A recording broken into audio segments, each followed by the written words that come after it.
Hey everybody, Flame Calvin here, and welcome back to another one of my Pokemon X and Y Wi-Fi battles. So before we get started, I would like to make a little, not really an announcement, but like a comment kind of thing, about why I have stopped Let's Playing for the time being, and I will say I might return. Let's Playing and video making is not really my forte, it's not really my career path, as you guys probably see by the video quality and lack of editing and lack of really decent technology for it. I hope to go back to school actually within about a week or so, and that will be taking my first and priority, along with, of course, being married. I don't know if any of you probably know that, but that is the case, and I will not put anything above my personal life. This is just something fun I want to do for the public, maybe kind of get out there a little bit. And two, there were these claims with like YouTube videos that I wasn't really sure about. So, kind of wanted to step back a little bit, see what happens. I don't think any of my videos have been claimed. The only Let's Play I have out is my Pokemon XD Gale of Darkness one. But, you kind of want to be safe than sorry. But alright, with that out of the way, hopefully you guys understand, please and thank you. Let's get into this battle. As you see by the team preview, again, sorry for the quality. As you see by the team preview, I'm going up against someone by the name of Emboric, who is a pretty cool guy. I think I met through like Facebook and stuff, to exchange friend codes and whatnot. But looking at his team though, he runs stuff like Gudra, Rotom Wash, Espeon, Ferrothorn, Mawile, and Mamoswine. And as you see, I'm running a bit of a same offensive threat team, Greninja with Spikes and Protein, Excadrill with a Rapid Spin, and Electivire that's just for pure coverage, Ferrothorn to take physical hits, set up Stealth Rocks too, and Leech Seed, and Pinscher's my Mega, and along with the Weakness Policy Dragonite, which as you will actually see in this kind of long battle, that it almost backfires, but I still get it off. And you will see that this battle will kind of become a landslide, but I still count this as probably one of my best battles for the fact that it actually comes pretty close. You guys are about to see. So I say we get it in.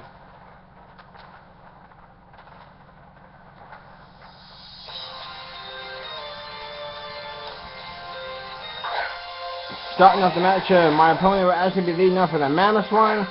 Kind of predicted it, so I went out to my Greninja to kind of break the stash and whatnot. But he actually starts out by switching automatically, which is going to give me a free turn to do whatever I want. He does switch out to his Ferrothorn too early in the match to kind of over-predict stuff, so I did go for the Scald. Thanks to Protein, every move I use is actually Stab, which is amazing. The Ferrothorn, of course, takes it pretty dang well.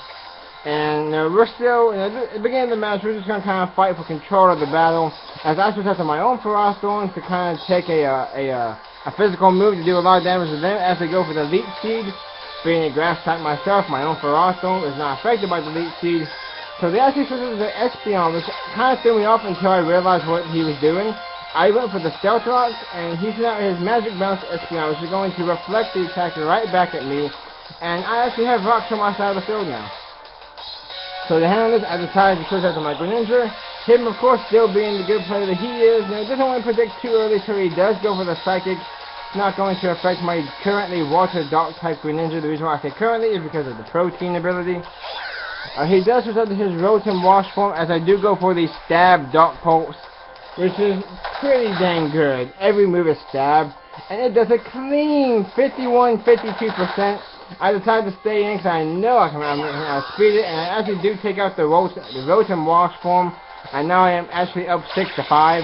As it goes to this Gudra, now I don't really know what I was thinking here. I had this battle a while back. Maybe I was predicting another switch or something. I double switched, but I actually went for the Dark Pulse instead of the Ice Beam. Not going to do hardly anything to a special wall like Gudra. As he goes for the Dragon Pulse, I am actually going to take it. With about 10% of my health left. But you will see, I actually do here switch out to Dragonite for the Weakness Policy, and I forget to spin away my rocks, which means I don't have the Multi-Scale intact so I can take a Dragon Pulse. But he actually predicts the Ice Beam and goes for the Fire Blast, and it kind of works out for me in this situation. I don't lose a Dragonite yet, as he does go to his Ferrothorn, as I'm able to go for the Roost so I can get my my Multi-Scale back intact. But you will see though, I do a lot of switching here, which comes back to bite me later on in the match. You guys will definitely see. So right now, it's time to go for the Dragon Dance. I want to try and get a little thing set up here and maybe start doing some sweeping right now. As it sets up the Leech Seed, which is going to kind of suck because I'm going to probably never have my multi-scale back intact. But I actually do go for the Fire Punch. If he just decides to stack his Ferrothorn, it's 4 times effective. I'm at +1. And after that, I do take the Iron Bulbs and the Rocky Helmet recoil from his Ferrothorn, which is one of my favorite sets to run now. That's what my Ferrothorn has, Rocky Helmet Iron Bulbs combo. And I am now up 6-4 as he takes out his Goodra.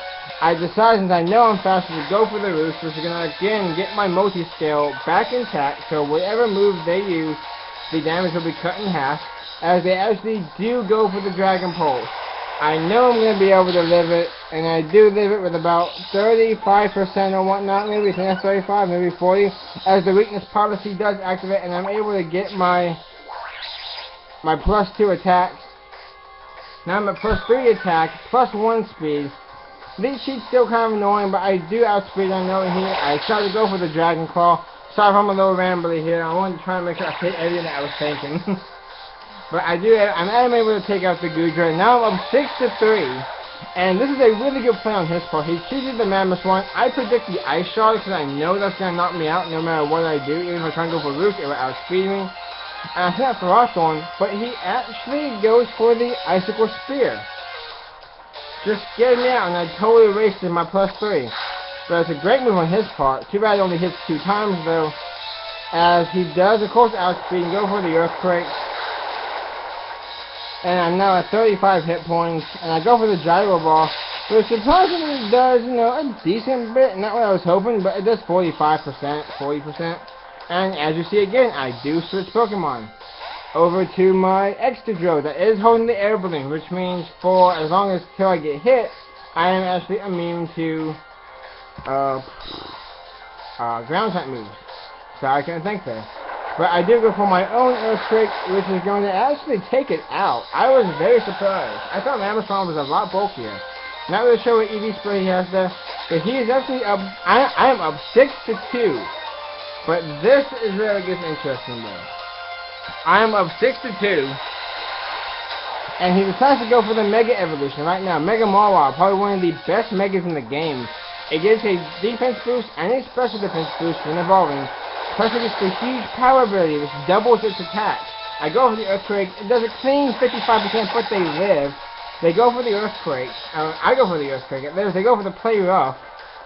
And, I'm just like, I'm up. I don't want to play too recklessly.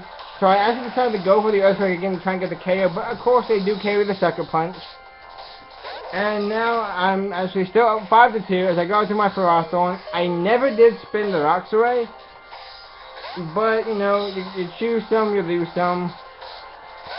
Switching out to his other Pokemon he has that's at full health, Espeon, to take the Leech Seed. It's going to bounce it back in my Ferrothorn, which doesn't affect me because I am Impulse Grass type. And as you guys will see by the HP meters of my Pokemon, I did a lot of switching. I don't have many Pokemon that can really take and move from this Espeon. And they actually go for the Wish, which is telling me, okay, they want to try and bring their Mawile back to the full health. I'm going to use Fire Punch. That should work, and I should have the game. But they do decide to stay in though and get off the Shadow Ball, knock out my Dragonite. I think it is 3 or 4. I think it's 3-2 now. As I send out my Greninja, I go for the Dark Pulse. They stay in, but this doesn't knock it out. It does amazing damage, but it doesn't knock it out. I do get the flinch though, and now I get to see the item that they have is the Leftovers. Which is pretty good though. And they do run the Wish Protect strategy though, so they go for the Protect here, so I guess get some more Lefties recovery up here. And they're going to protect from my Dark Pulse. And they actually do end up switching right here. This is where it gets pretty interesting. This is a total prediction game right here. I go for the Dark Pulse, and it doesn't do hardly anything to a Steel Fairy type. It's still resistant because of the Fairy type. I know they're going to go for the Sucker Punch, so I actually go for the late game Spike. Believe it or not, the late game Spike, since it's not a natural attacking move. I actually do see right now, though, that I outspeed, so I go for the spikes, and they go for the Thunder Fang. I guess predicting something else, but it's going to pay off, because I'm able to get for third layer spikes, as they actually go for the Fire Fang now, which is going to take me out. And so, we are now, I believe, at 3-2. And I do decide to switch out to my Ferocthorn here. Now, take a little bit of damage from Stealth Rocks. Nothing too worried about here. As I, of course, do go for the Fire Fang, which is going to take out my Ferocthorn 4 times effective. The Iron Barbs and the Rocky Helmet, though, not even the Rocky Helmet, just the Iron Barbs are going to knock out the Mega Marwell. And this is where the late game spikes is kind of funny, actually. I'm up 2-1. They send out their Espeon. I decided to send out my fresh Electivire. I still have Electivire and Pinsir. And the spikes actually takes out the Espeon. It's a surprise, but yeah. And of course I take Stealth Rock damage. But that was a great match. Such a close game. They're coming to the end of such a prediction game. Like I said about the whole Thunder Fang, he was probably predicting me to switch or something to that. That was actually my strategy coming into the match, as you saw. Do a lot of defensive switching, which kind of paid off until the end where I almost lost. But thank you very much, Emboric, for the amazing match. That was just simply awesome. I hopefully will be able to post some more stuff throughout the next couple, days, weeks, year even. Speaking of which, this is December 31st, and I don't have my watch on. I think it is 7:45ish when I made this.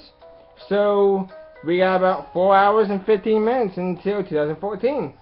And I hope you guys understand what I meant at the beginning of the video with why I stopped doing the Let's Play of Mario Galaxy. I hopefully will maybe get another game.